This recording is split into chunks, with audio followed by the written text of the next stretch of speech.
भाजपाची लोकसभा उमेदवारींची दुसरी यादी जाहीर झाली आणि महाराष्ट्रात भाजपाने 4 खासदारांना घरी बसवलंय। शेट्टी, प्रीतम कोटक आणि उन्मेष पाटील यांना संधी नाही। त्यांच्याऐवजी पंकजा मुंडे, मिहिर कोटेचा, मोहोळ, स्मिता वाघ हे नवे उमेदवार।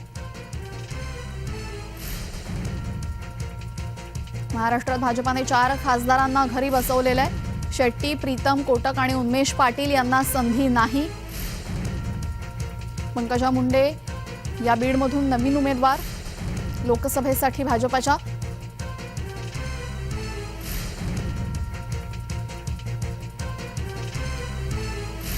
आगामी लोकसभा निवडणुकांसाठी भाजपाची दुसरी यादी जाहीर झाली। एकूण 72 उमेदवार जाहीर झाले असून 20 उमेदवार हे महाराष्ट्रातले आहेत आणि महाराष्ट्रामध्ये विद्यमान 4 खासदारांना भाजपाने घरी बसवलंय। गोपाळ शेट्टी, प्रीतम मुंडे,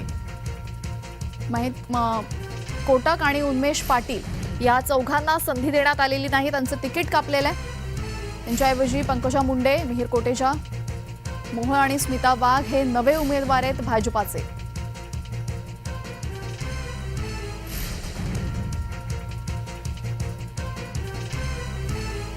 आगामी लोकसभेसाठी भाजपाची दुसरी यादी जाहीर। 20 उमेदवार महाराष्ट्रातल्या 20 उमेदवारांपैकी 4 विद्यमान खासदारांना त्यांनी घरी बसवलंय। त्यावरती आमचं एक सांस्कृतिक राजधानी, विद्येचं माहेरघर, छत्रपती शिवाजी महाराजांच्या पदस्पर्शाने पावन झालेलं आमचं पुणे, एक मोठ्या ऐतिहासिक आणि सामाजिक पार्श्वभूमी असलेलं हे शहर, अलीकडच्या काळातली IT हब म्हणून त्याची नव्यानं झालेली ओळख, उद्योगांसाठीचं एक मोठं शहर म्हणून पाहिलं जातं, अशा अनेक अर्थानं पुणे शहर हे जगाच्या नकाशावरती आपलं स्थान राखून आहे। इथली सांस्कृतिक जी जडणघडण आहे, जी परंपरा आहे, त्या परंपरेला साजेसं अशा पद्धतीचं भविष्यातलं काम, या शहराच्या भविष्यातल्या 50-100 वर्षाच्या विकासाचं विजन हे निश्चितपणे आम्ही सगळे डोळ्यासमोर ठेवून काम करणार आहोत। आणि म्हणून मला विश्वास वाटतो, मागच्या 10 वर्षात मोदीजींनी या शहरासाठी केलेलं काम, अनेक मोठे प्रकल्प या शहराला माननीय मोदीजींच्या सरकारने दिले। स्वप्नात असलेली मेट्रो आमची प्रत्यक्षात आज सुरू झाली। चांदणी चौकासारखा मोठा प्रकल्प सुरू झाला।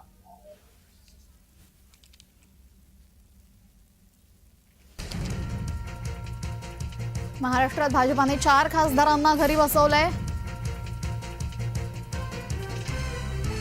गोपाळ शेट्टी, प्रीतम मुंडे। आपल्यासोबत आमचे प्रतिनिधी शुभम उमाळे जोडले गेलेले आहेत। शुभम, महाराष्ट्रात भाजपाने 4 विद्यमान खासदारांना घरी बसवलंय, कारण काय? अर्थातच बघायला गेलं तर सर्वे सुद्धा एक करण्यात आला होता। त्या सर्वेमध्ये सुद्धा असं एक सांगण्यात येत होतं की काही तिकीट जे आहेत ते कापले जाणार आणि अनेक दिवसांपासून चर्चा सुद्धा सुरू होत्या। सोबतच पंकजा मुंडे यांना जी उमेदवारी दिली आहे, तर प्रीतम मुंडे यांना माघार घेऊन पंकजा मुंडे यांना उमेदवारी देणार आहेत, कारण की बरेच वेळापासून भारतीय जनता पक्षाकडनं त्या वंचित होत्या। त्यांच्याकडे कुठलं पद सुद्धा जात नव्हतं आणि कुठली उमेदवारी लोकसभेची असो, विधानसभेची असो, कुठलीच जात नव्हती। राज्यसभेमध्ये त्यांचं नाव जे आहे चर्चेत होतं, पण तिथे पण त्यांचं नाव जे आहे कापण्यात आलं।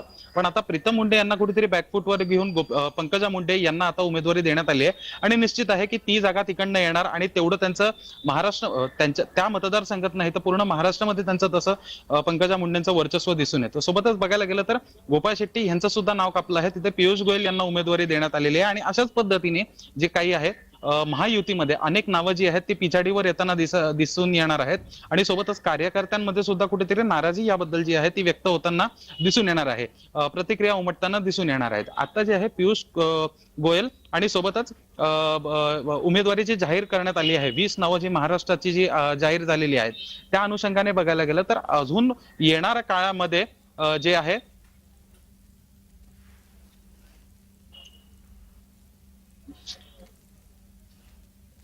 काही तांत्रिक कारणामुळे शुभम यांच्यासोबत आपला संपर्क होऊ शकत नाहीये। शुभम, माझा आवाज होतोय आपल्यापर्यंत? हो हो हो, हा तेजल जी, यावेळेस आपण बघितलं मुंबईमधून गोपाळ शेट्टी यांच्याऐवजी पियुष गोयल यांना उमेदवारी देण्यात आलेली आहे। पियुष गोयल यांच्या जमेच्या बाजू काय आहेत आणि त्यांच्यासमोर काय आव्हानं असतील उत्तर मुंबईतून? अर्थातच बघायला गेलं तर मुंबईमध्ये या आधीच्या निवडणुका झाल्या होत्या संपूर्ण महाराष्ट्रामध्ये, त्या शिवसेना पक्ष म्हणजे उद्धव ठाकरे गट संपूर्ण म्हणजे फूट पडण्याआधी जे एकत्र होते आणि त्यानंतर त्याच्यामध्ये फूट पडली, त्यामुळे कुठेतरी शिवसेना उद्धव ठाकरे गटाचे जे उमेदवार असतील किंवा महाविकास आघाडीचे उमेदवार असतील त्यांच्या विरोधात जोरदार प्रदर्शन जे आहे ते करायचं आहे. सोबतच मोदी लाट जी आहे ती तर आहेतच आणि गेल्या 10 वर्षांपासून असणार आहे, त्यामुळे त्याचा कुठेतरी तंतोतंत फायदा या ठिकाणी आताच्या निवडणुकांमध्ये सुद्धा दिसून येणार आहे. पण भारतीय जनता पक्षाचे हे असे उमेदवार देत आहेत जे निवडून येणार म्हणजे येणार, ज्यांच्यावर गॅरंटी आहे, अशाच पद्धतीचे हे जी. उमेदवार असणार आहेत. जी, धन्यवाद शुभम आपण दिलेल्या सविस्तर माहितीबद्दल.